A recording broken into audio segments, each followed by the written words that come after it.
¿De qué hablamos cuando hablamos de la enseñanza sistemática? Habíamos inicialmente explicado que la enseñanza considerada genéricamente se define por la presencia de tres componentes: alguien que enseñe, alguien que aprenda y una relación que manifieste el intento de transmitir un conocimiento o habilidad. La enseñanza sistemática, en cambio, es aquella que ocurre en los ámbitos formales de enseñanza. Por ende, ya no hablamos de alguien que enseñe, alguien que aprenda, sino que definimos específicamente el rol del docente y el rol del estudiante, donde el docente ayuda al estudiante a resolver problemas que no podrían resolver por sí mismos. La enseñanza sistemática, además, permite acceder al mundo de la cultura, es decir, aporta los recursos y las capacidades simbólicas, técnicas y afectivas que permiten ampliar el mundo o el contexto doméstico, el contexto propio del cual viene el sujeto que aprende, y poder de esta manera acceder al mundo del pensamiento, de la vida social y política. Para Stenhouse, la enseñanza es la promoción sistemática del aprendizaje mediante diversos medios. En esta definición es importante señalar este concepto: promoción sistemática del aprendizaje. Pérez Gómez utiliza, cuando define a la enseñanza, el concepto de gobernar. Pérez Gómez dice que la enseñanza es esa actividad práctica en la cual se produce este proceso de gobernar los intercambios educativos con un sentido determinado que permite administrar los influjos que se ejercen sobre las nuevas generaciones. Para Birz, la enseñanza sistemática es una actividad práctica que busca ayudar y guiar para aprender, y la califica como una actividad de andamiaje para el aprendizaje.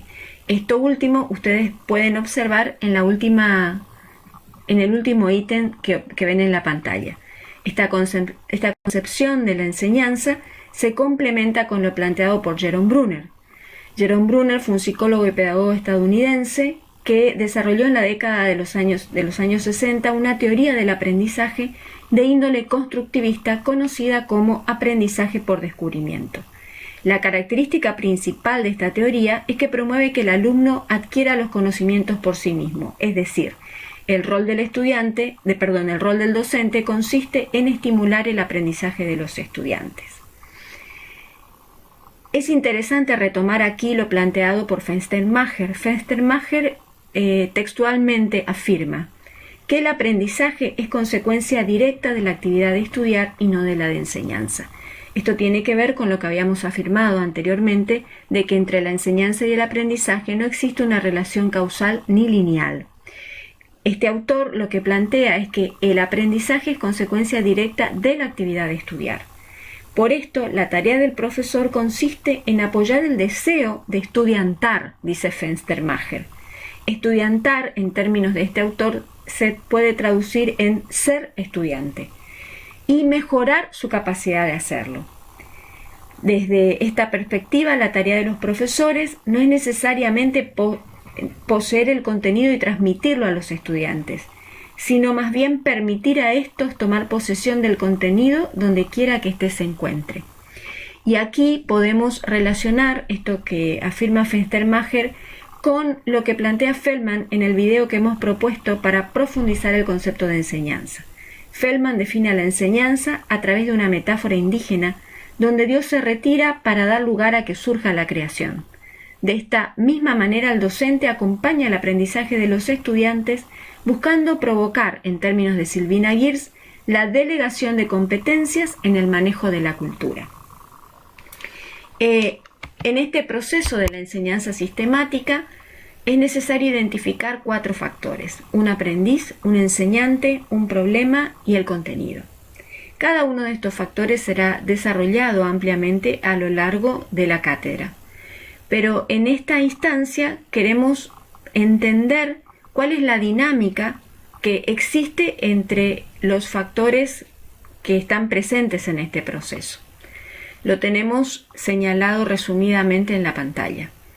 Estos factores interactúan de forma dinámica. Existen siempre en una particular interrelación.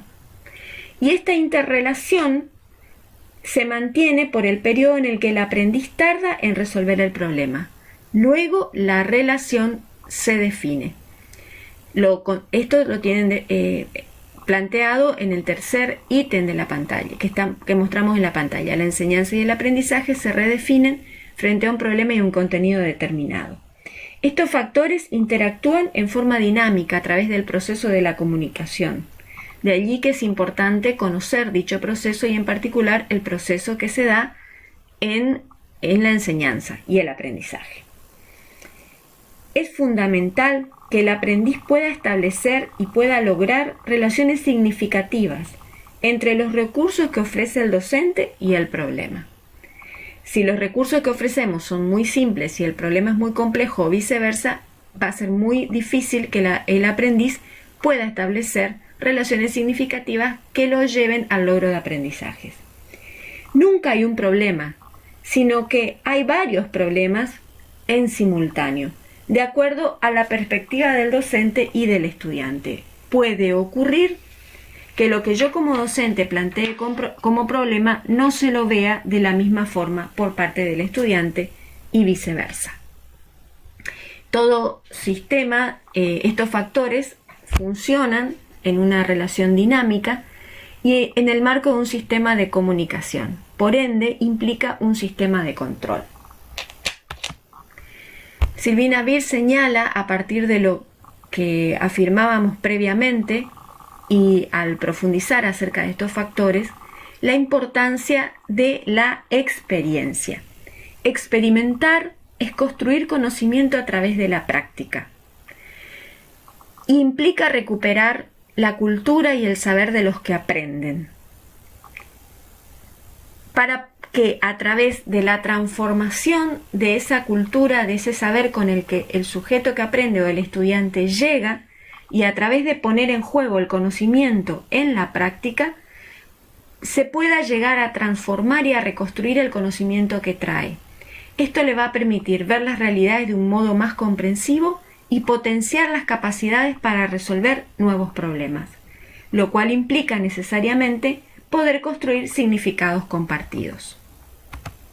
Para el logro de estos significados compartidos, Sylvina Beer plantea que la función del docente es facilitar el diálogo, presentar problemas adecuados y aportar los contenidos que enriquezcan el intercambio. Cuando hablamos de facilitar el diálogo, tenemos que aclarar que implica el diálogo sobre el tema, la comunicación sobre el tema, pero también la comunicación acerca del propio proceso de comunicación, a lo que llamamos metacomunicación. Para esto es preciso crear un clima áulico que habilite ese diálogo, no imponer las ideas o visiones y evitar el miedo, el ridículo, el miedo a la sanción. Sabemos que en un contexto de miedo, en un clima áulico de temor, nadie aprende. La segunda función es poder presentar problemas adecuados. Lo que define a un docente experto es poder adecuar el problema elegido y los recursos propuestos para resolver dicho problema. Y la tercera función es aportar contenidos que provoquen la reflexión y que permitan el proceso de comunicación. Cuando a partir de estas funciones estamos inmersos en este sistema de comunicación que implica a su vez un sistema de control. Ahora, esta retroalimentación, este sistema de control, lo que pretende es una retroalimentación permanente, de tal forma que se pueda analizar en todo momento la marcha del proceso para proponer y efectuar ajustes. Como veníamos comentando, estamos integrando el texto de Beers con el texto de Davini, la cual hablaba de 7 cuestiones acerca de la enseñanza. Hemos tratado ya la primera de ellas y ahora tenemos en pantalla otras 3 cuestiones que plantea Davini. Ella especifica o caracteriza a la enseñanza como un sistema de relaciones e interacciones reguladas.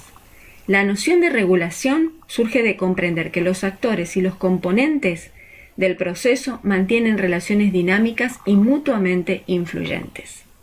Esta regulación implica el permanente ajuste e influencia de cada parte, Es un sistema que se desarrolla en un permanente equilibrio, pero es un equilibrio dinámico, no es estático, cambia permanentemente y se va redefiniendo nuevas formas de equilibrio. La función de quien enseña es coordinar y conducir la enseñanza, y las interacciones entre los actores no son azarosas, sino reguladas. Reguladas por las normas institucionales, reguladas por las condiciones en las que se da el trabajo que el docente propone, reguladas por la dinámica propia del aula, no son azarosas. La otra cuestión que observamos en pantalla es pensar a la enseñanza como mediación social y pedagógica.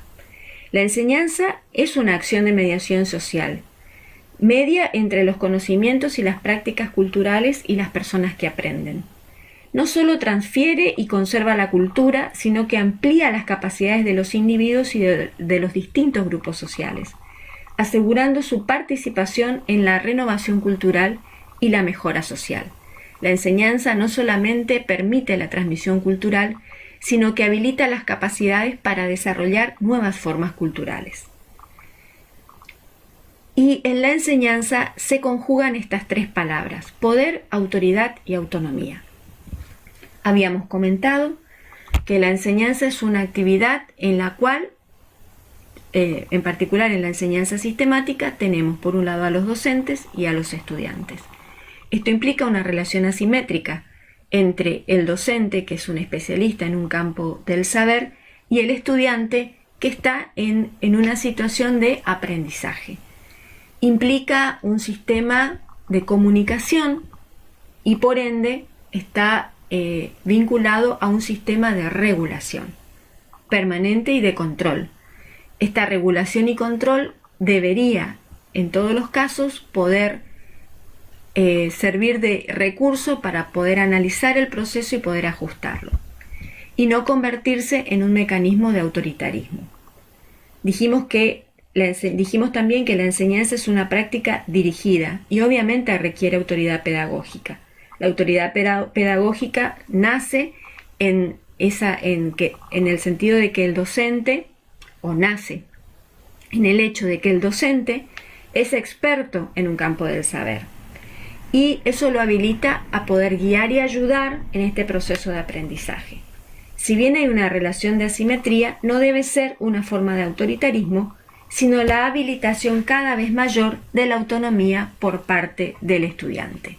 Y ahí podríamos terminar con esta idea que señalamos ya de Fenstermacher, de que realmente el docente tiene que permitir al estudiante tomar posesión del contenido donde quiera que se encuentre.